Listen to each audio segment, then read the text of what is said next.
మాజీ సీఎం వైఎస్ఆర్ కుటుంబంలో ఆస్తి వివాదం ముదురుతోంది. వైఎస్ విజయమ్మ రాసిన బహిరంగ లేఖ, షర్మిల ప్రెస్ మీట్ తో మరోసారి జగన్ మోసం, స్వార్థం బయటపడ్డాయి. ఈ ఇష్యూ ఇప్పుడు ఏపీ రాజకీయాల్లో హాట్ టాపిక్ గా మారింది.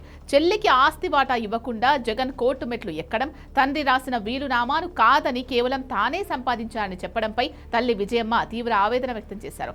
బిడ్డలిద్దరూ కలిసి ఉండాలని కోరుకున్న విజయమ్మ ఇప్పుడు జగన్ అనుసరిస్తున్న తీరుతో కన్నీళ్లు పెట్టుకుంటూ మనోవేదన చెందుతున్నారు. విజయమ్మ తన లేఖలో జగన్ పై తీవ్ర స్థాయిలో మండిపడ్డారు. కుటుంబ ఆస్తుల విషయంలో జగన్ తీసుకున్న నిర్ణయాలు తనను ఎంతో వేదనకు గురిచేశాయన్నారు విజయమ్మ. వైఎస్ఆర్ బ్రతికున్నప్పుడే ఆస్తుల పంపిణీపై స్పష్టమైన అవగాహన ఉందని, అయితే జగన్ ఇప్పుడు వాటన్నింటినీ కాదని చెల్లిని కోట్లకు ఈడ్చడం అన్యాయమన్నారు. తన కళ్ల ముందే పిల్లలిద్దరూ గొడవపడ్డం చూడలేకపోయినా నిజం చెప్పాల్సిన బాధ్యత తనపై ఉందని ఆమె తన లేఖ ద్వారా జగన్ ను ప్రజల ముందు నిలబెట్టారు. మరోవైపు వైఎస్ షర్మిల సైతం జగన్ వైఖరిని కడిగి పారేశారు.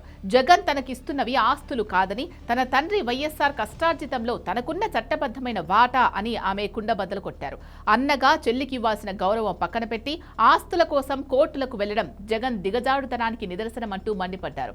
తండ్రి మరణం తర్వాత కుటుంబానికి పెద్ద దిక్కుగా ఉండాల్సిన వ్యక్తి ఆస్తుల కోసం సొంత తల్లిని, చెల్లిని వేధించడం చూస్తుంటే జగన్ ఎలాంటి వారో అర్థం చేసుకోవచ్చు అన్నారు. ఈ వివాదంలో జగన్ తీసుకున్న ఎంఓయూ రద్దు నిర్ణయం అత్యంత వివాదాస్పదంగా మారింది. గతంలోనే ఒప్పందం కుదుర్చుకుని ఇప్పుడు అది చెల్లదని కోర్టుకు వెళ్లడం వెనుక జగన్ రాజకీయ, ఆర్థిక ప్రయోజనాలు ఉన్నాయని విశ్లేషకులు భావిస్తున్నారు.